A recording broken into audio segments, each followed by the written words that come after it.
Yo, yo, yo, yo, yo, what is going on, COD Familia? It is your boy BN, aka Mr. Kingdom Builder, and today we are going to be talking about some of the hurdles and some of the biggest problems with Season 2 right now in its general map design, along with some obstacles, right? We'll talk about some positives as well, but what are some of the big challenges, right? When I say problems, it's not, oh my God, this is so bad. It's more about where are those hurdles, right, that we're facing right now in Season 2 across a wide spectrum. So there's going to be a couple things we talk about. We're going to touch on map design for Season 2. We're going to talk about the ceasefire function, right, and kind of how that works, because that has been increased now since one of the recent dev feedback columns, which we'll briefly touch on for that portion. We're going to talk about zone opening times. We're going to talk about this kind of trending comment from some players on how there just doesn't feel as though there's enough PvP or enough action or events that are happening in Season 2 thus far. And then why are there so many kingdoms that we're noticing coming up in merges, right? Because remember, initially it started with just 4 kingdoms about that were happening. And then eventually we got some 5 kingdom merges, some 6 kingdom merges. We've had up to, 10 or 11 kingdom merges thus far. And so there's this trend, this kind of growing trend that number is increasing, and we've been seeing that from some of the recent merges as well, at least when we compare it to that baseline of ideally 4 kingdoms going into a merge KVK / Season 2 now. So we're going to talk about all that and more. Let's start off first with map design, right? So kind of showing you off Season 2, the map, right? We have everything that's unfogged at the moment. And just to kind of give you an idea, right? So we're starting off with your Zone 1s, right? Which is Crozon, Enagod, we got Scalera, and then over here we have Orion. Zone 2 we have is going to be here, right? So it's going to be your Doer. Say one of those, right? One of those sounds right. And you can tell because there's no access here, right? Like for Ravona, this is technically your Zone 3. So then you have your next 2 gates over here in Rozon, right, for your next one. Same thing, we're skipping, so it's one every other, right? Camelot, Zone 3, and then we get to the next one, which is Delaine for Zone 2, and then you get your Morbrez, and so, right, that's another Zone 3, and you get to the ending here for Baduria, which is your 4th Zone 2, right? So you have 4 Zone 1s, 4 Zone 2s, 3 Zone 3s, and then you have your final Zone 4, which is here at Karadag, all right? And that's where your Frost Dragon is located for your level 7 Behemoth. Now, the way that the map operates is where you'll have your Zone 2 opens, and then your Zone 3s will open to go in there, right? You can notice that Zone 2 has already been occupied going through, but not the Zone 3s, right? So all the Zone 2s have been occupied. Once again, Zone 3s haven't. So you're going to have the Zone 2s open up first, but you can only access the Zone 3s once you're in Zone 2, right? So it's kind of a little bit of a different way that they're doing it, where the Zone 3s are kind of more neutral zones, if you will, right? So if you compare it with something like S1 Plus, where you had the 7 Zone 1s, and then you had 3 of those as neutral Zone 1s, which I personally thought was a very cool and creative way of going about doing it. This way, the way they're doing it now is you're going Zone 1, then into Zone 2 before a neutral zone opens up, right? Now, we're talking about a whole zone. Yes, you do have the kind of Crusader forts, or as they call it, right, the runic statues or ancestor statues that are very small areas, right, where you're only really allowed to have 1 legion from any of the controlling alliances, and I believe their unions going in to this. But again, it's a very small kind of finite fighting space, not really ideal for what I would consider to be open field. I personally think the area should be bigger. It's just too small, right? And if we zoom in to kind of give you an idea before we talk a little bit more, look at how small the space is, right? It's essentially a small ring. You have a fighting pocket in front of the gate.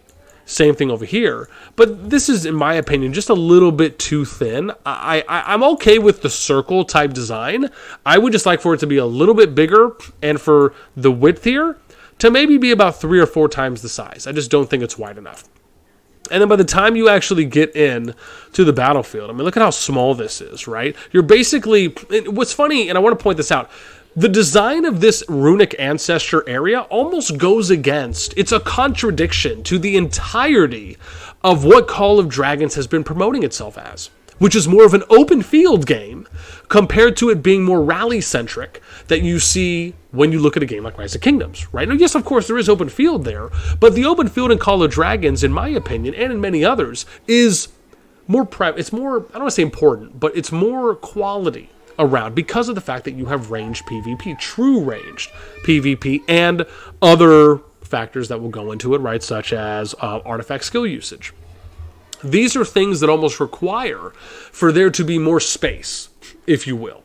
Now, you'll notice that sometimes in Zone 3, you will have, and if we're comparing kind of Season 1 or Season 1 Plus at the time, you will have certain choke points that might be kind of long, kind of beach pathways, right, or cliffs, if you will, that are very thin that you have to go through, right? It doesn't mean that every single one is, but there are some that have that, and I'm actually okay with having a little bit of diversity. But for something like this, it just doesn't really do it justice because you want to have as many people to fight and engage as possible. Regardless of how many legions you can send through, the map design for this type of area, it's just too small. And to me, it really goes against the kind of grand idea of what the game is really trying to sell you, which is phenomenal open field combat. And you can't really stretch your strategic and tactical creativity in a small confined space such as this, right? Then we move on to kind of how the zones are opening, right? Personally, and I'm going to probably talk about this in a different video, I was a big fan of the Season 1 Plus map. I loved the idea of them having Season 1, Season 1 Plus, then the idea was, in my head, Season 2 Plus, Season 3, Season 3 Plus, so on and so forth. It made sense. It also, in my opinion, stretched the content where they didn't need to have to kind of bust out these seasons in a fast-paced way, which is really what it feels like right now.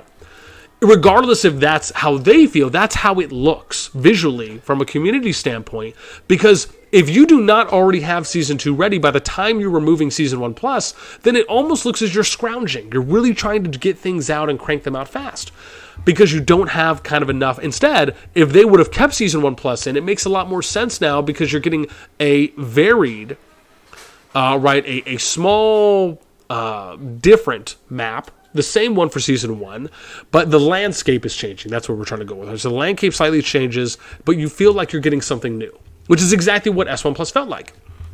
So then you get to Season 2, and so anyways, that's my thought there on that one.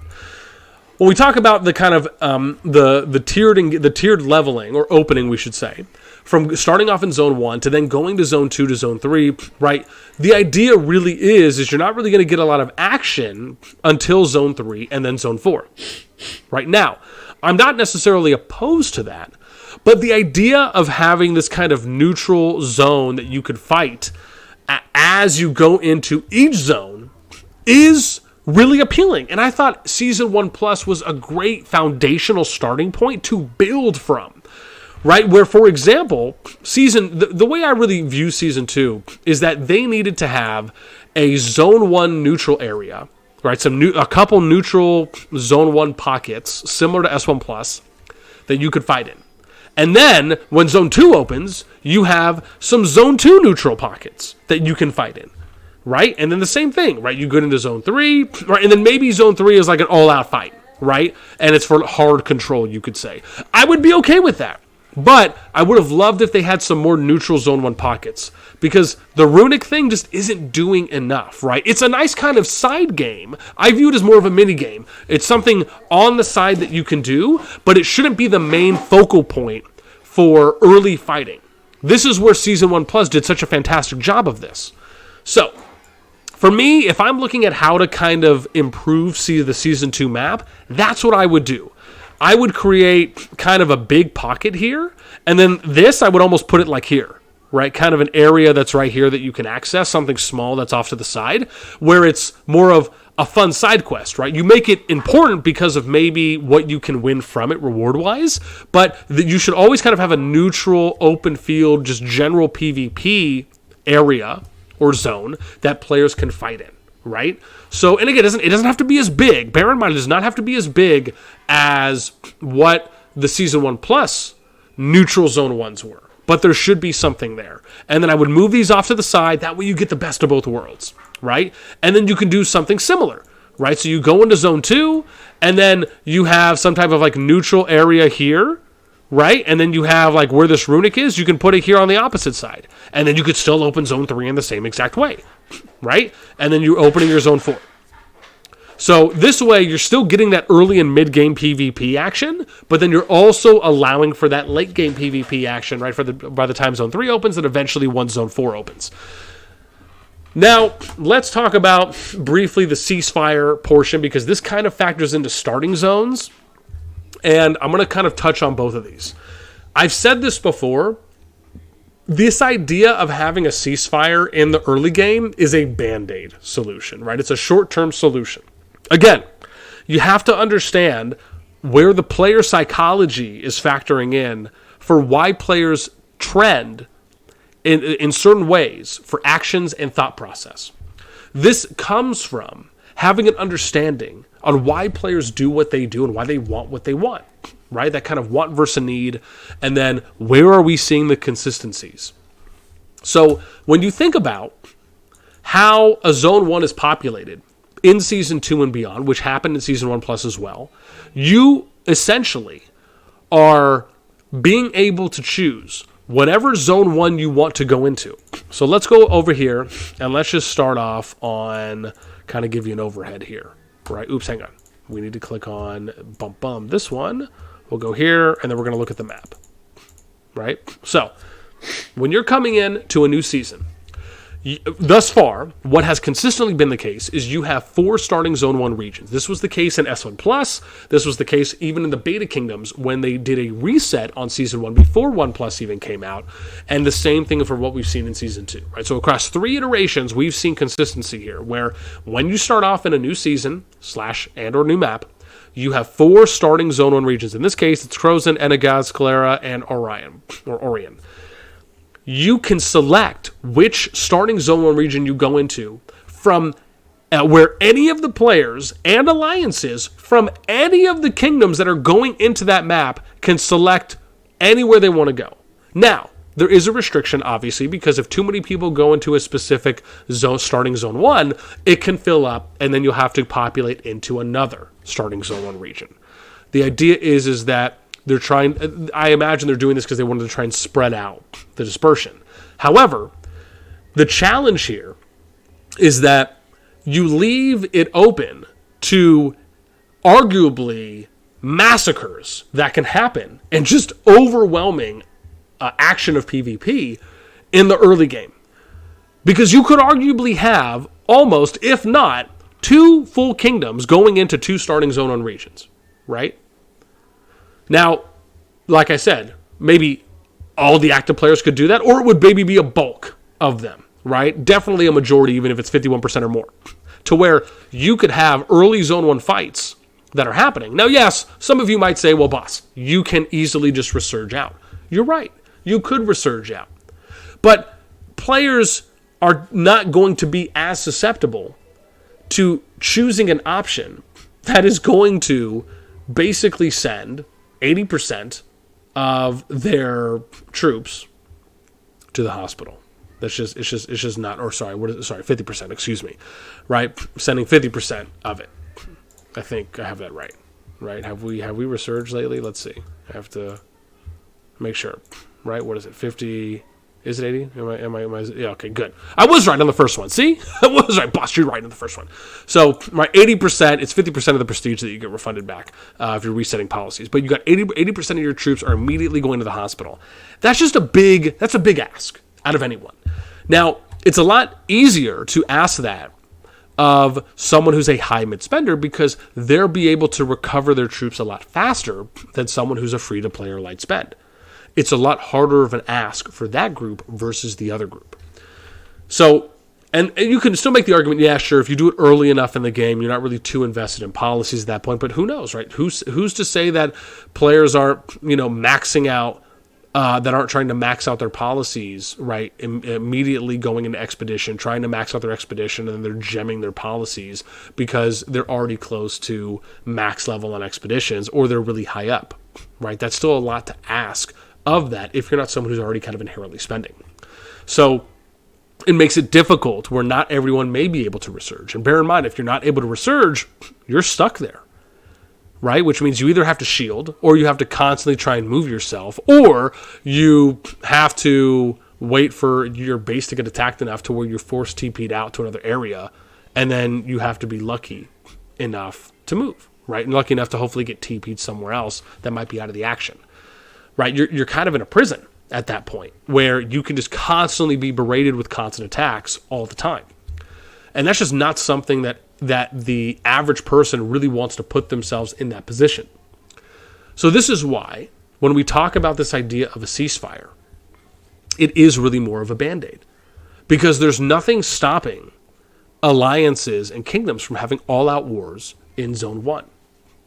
The challenge with this is that, and I'll give you a great example. For anyone here who has played KVKs in games where you are allowed to fight in each other's Zone 1s, and you're someone who pays attention, you know the dreadful harm and negative impacts this has on kingdoms, the player base, activity, and what ultimately factors in to a higher percentage chance of player drop-off, which means players losing engagement, losing motivation, potentially quitting the game. And for those that might spend, stopping their spend, right, which hurts the game's bottom line.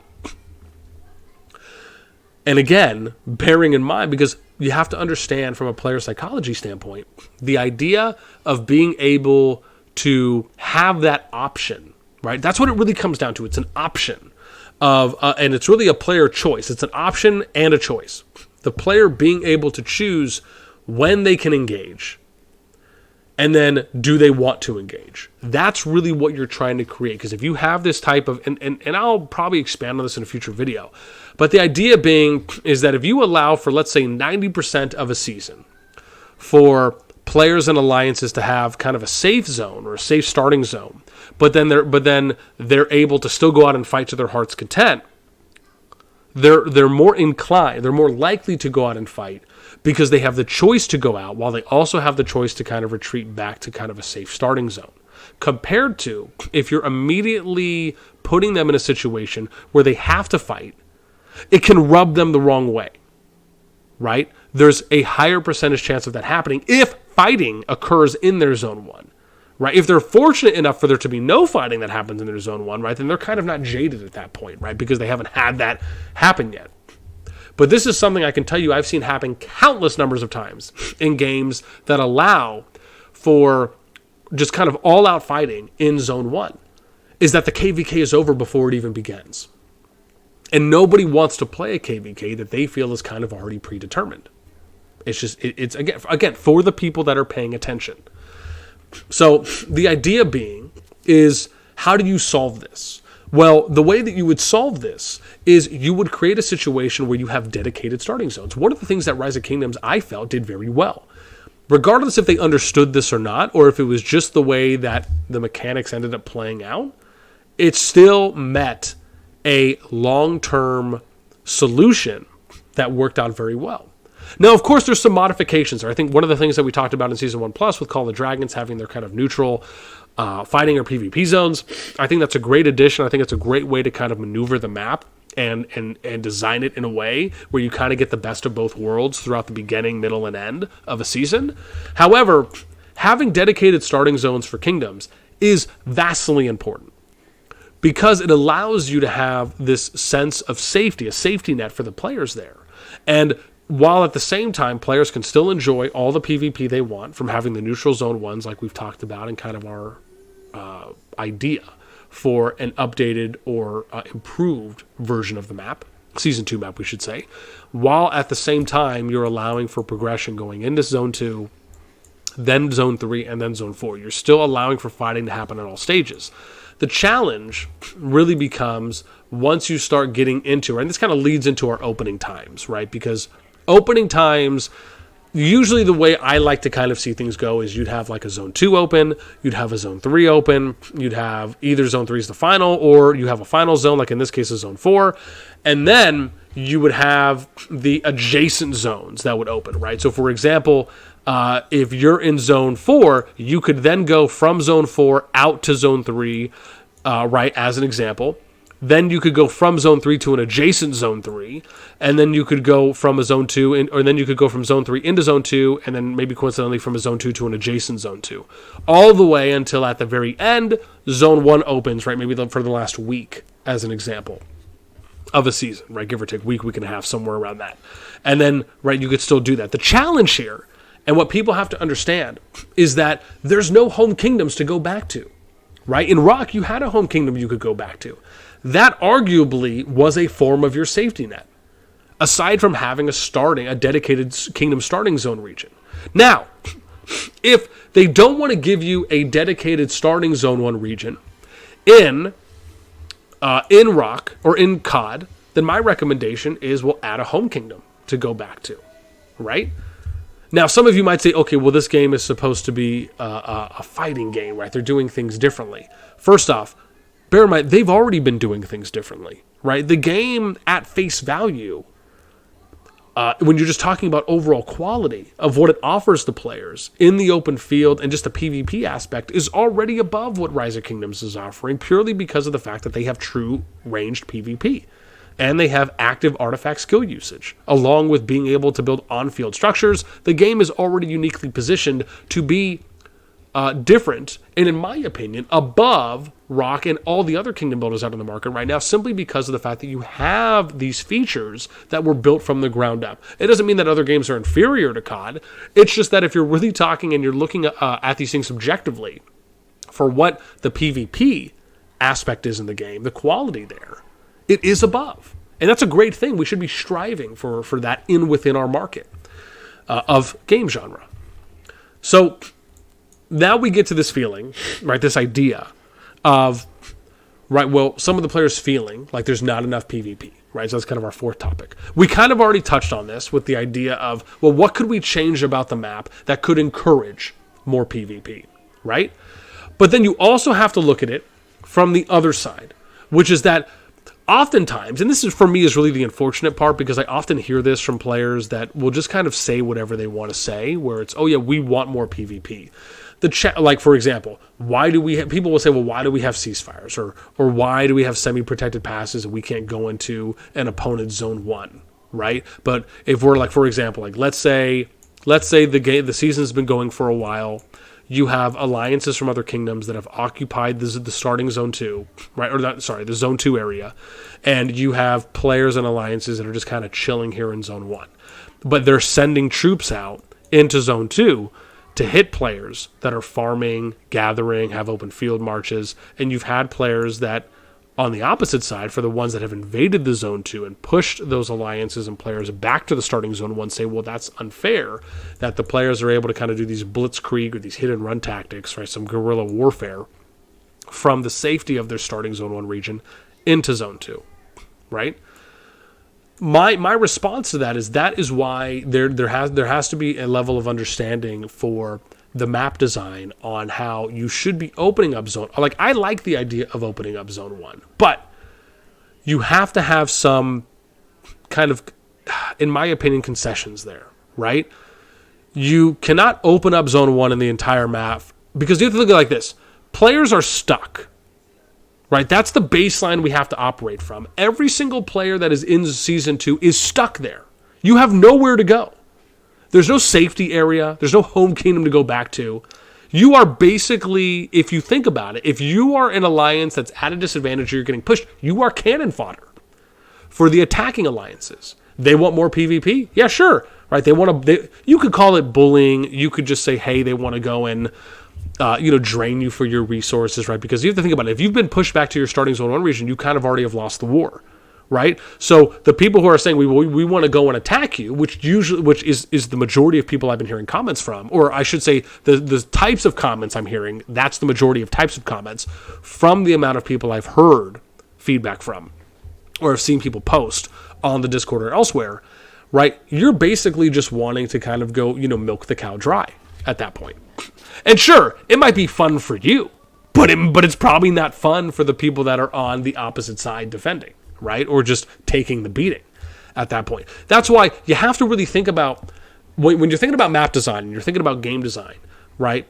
You have to think about, well, how are you trying to give people kind of the best of both worlds? Because you don't want to just put people in a prison, so to speak, and they have nowhere left to go, which is kind of what it is right now. This is why having either a dedicated safety area within your starting zone 1 region, or what I just feel is the best way to do it, is you just allow for people to go back to their home kingdoms, right? Or you could say something like this. Here's a good example. You open up zone 1 and you say within 24 hours after zone 1 opens, you could then go back to your home kingdom. Bam! There you go. That's a little bit of the best of both worlds, I think, as an example. Otherwise, I'm totally fine with them being able to go back and forth between their starting zone 1 regions, whatever they want. It's not like every single player in a starting zone 1 region is all of a sudden just going to leave and go back to the home kingdom before it opens. You still will have some players that will probably stay and fight, albeit or regardless of how many. Right? I don't think I've ever seen a situation where I've seen literally every single player from a starting zone 1 region by the time it opened leave to where there's just nothing left, right? I'm sure there's situations where a lot of people have left, but to literally say you're guaranteeing that every single player is actually going to leave, I'm not going to buy that until I see it. So again, that's my topic and shot there. So now let's talk about why are there so many kingdoms and merges. This is the very last thing, right? And again, I hope you guys enjoy some of these TED Talks, because if you care to learn about the game from a kind of macro perspective, right, an overhead view on really understanding kingdom builders within all of their intricacies, all of their facets, right? I hope that you enjoy these conversations, these topics that I touch on, because it really will allow you a level of insight to understanding game design, development on certain aspects, why things are the way they are, why players react the way they do. And this will hopefully allow for you to have a better understanding, a more realistic appreciation for when you're playing and when you're seeing these things happening in game. So the last part we're going to touch on in this almost 30-minute video is, which is number 5, why are so many kingdoms in merges? Why are we seeing so many kingdoms that are in merges? And again, I'll briefly touch on this because this really could probably be its own video, is the challenge really comes down to, which factors into the amount of players that will also be in consecutive seasons, right, based on how your home kingdom operates for that duration. Because that will also hugely factor into how many players go from Season 1 into Season 2, right, because of the constant drop-off effect. We often talk about this. It's like a water bottle that's full, and you poke a hole at the very bottom, and it's just constantly draining. That's what player drop-off is. The moment that players stop getting funneled into the newest home kingdom and then start getting funneled into the next newest home kingdom. You have to always nurture that. It's like a flame. You have to constantly nurture.